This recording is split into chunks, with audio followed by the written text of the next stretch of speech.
See, what they fail to tell you is that you can only help people to the extent that you've helped yourself. You can only get people as far as you've gotten yourself. And that's why it's so critical that you pour into yourself and you get to where you want to be before you attempt to start helping people. The thing is this, if all you know how to do is scramble eggs, why do you believe that you would get anybody to 5-star chef level? It doesn't work like that. You don't have the know-how. You don't have the experience. You don't have the credentials. You haven't put in the time. You don't have the map to that location. And this is why things such as put on your own oxygen mask before you try to put on other people's oxygen mask is so important. So many of us are trying to help people, and we're the ones who need the help.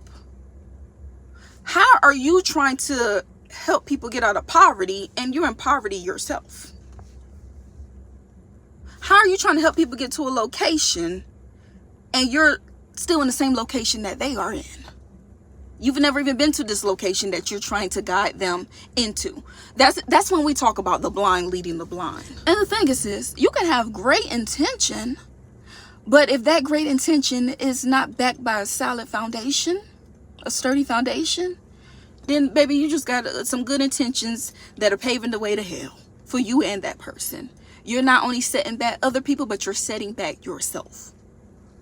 And this is why one of the biggest things, if you truly want to be someone of influence, if you truly want to help people to change their lives, you must first be the example of that. You must first do what you need to do to get yourself where you want to be. So therefore, now you have a roadmap. Now you have the experience. Now you have the credentials. Now you can tell people exactly, this is how you need to do it. This is what works. This is what worked for me. Attempting to help people to get something that you don't even have is ludicrous and hypocrisy. How are you trying to help other people and you don't even help yourself? The thing is this, you cannot teach somebody something that you haven't learned for yourself. And the true evidence of learning is it being in your 3D reality. You can't say you're enlightened. You can't say that you're knowledgeable, and yet you don't have the application of. You don't have the evidence and the application of that in your life. You can't give anybody anything that you don't have for yourself. How are you saying you want to help people, and yet you have nothing to actually give them to help them? You don't have the funds. You don't have the experience. You don't have the education. You don't have the drive. You don't have the motivation. And how do we know this? Because your life is reflective of it. You can't give people anything that you don't have for yourself, including love. You cannot give people love if you don't have love for yourself. You don't know love. You couldn't identify love in an empty room. How are you giving other people love when you don't even have it for yourself? When you don't even know of it? So y'all, this is why it's so important that you take time to focus on yourself, pour in and build up yourself, and stop using this ideal of you helping others and trying to carry others along while you're building. You stop using that to distract yourself from the work that you're supposed to do. Because truthfully, that's all it is. It's self-sabotage.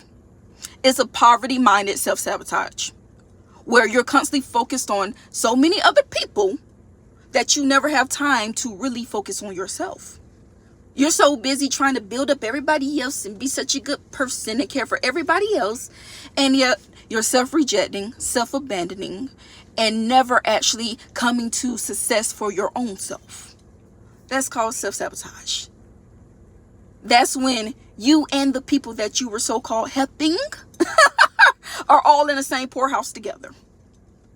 And truthfully, that's this warped ideal of helping and giving that this world has taught us, where it comes at the expense of you self-abandoning. It comes at the expense of you stealing from yourself. It comes at the expense of you overextending and overgiving.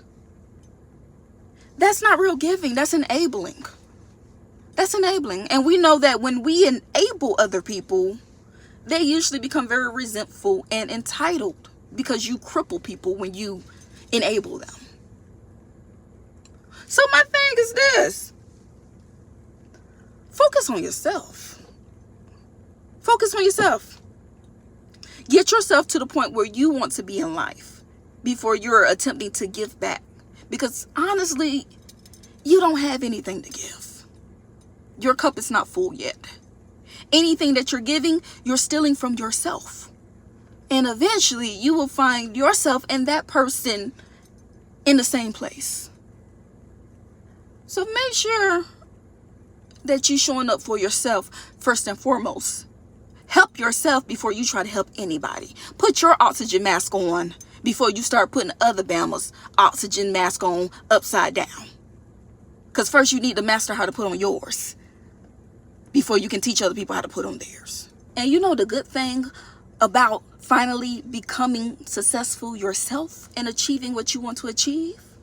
When you do go back to assist and help people, you will be able to have the wisdom and the discernment to see who really wants to be helped, who really is helping themselves, and who really is open to receive your wisdom and your help and your resources. And you'll be able to discern who is simply an open mouth wanting to be fed. And you know how you'll know? Because you yourself have gone through the process of putting in the work to become successful. So you'll be able to see within the habits, within the actions, within the words and deeds of certain people, if they really want help, if they really about it, or are they just talk, which a lot of people are. A lot of people are simply giving interview answers to questions.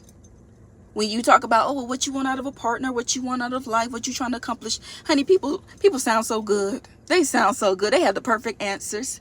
And then you look at their life, honey, and their life is contrary to exactly what they say they want.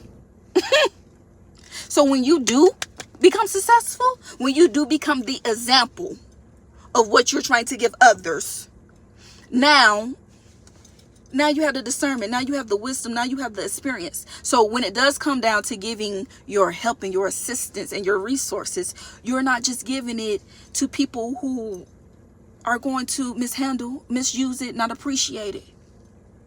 Your discernment is on point. Now you know to give it to people who, I know they're going to do something with this. I know they ain't going to waste my time. I know they ain't going to waste my money. This is why it's so critical. You must walk the path first. Before you try to enlighten anybody's else path, before you try to tell people how to get to these levels in life, you must first get to that level. You must walk the path before you try to direct other people on the path. Because if not, it's simply, like I said, the blind leading the blind. And we know that is foolishness. So hopefully with anything I said here today, my people who love to help and love to assist in the world, if anything, I hope that your help, your assistance, your attention is first and foremost going to yourself. So you can be in the actual space to actually give and teach from.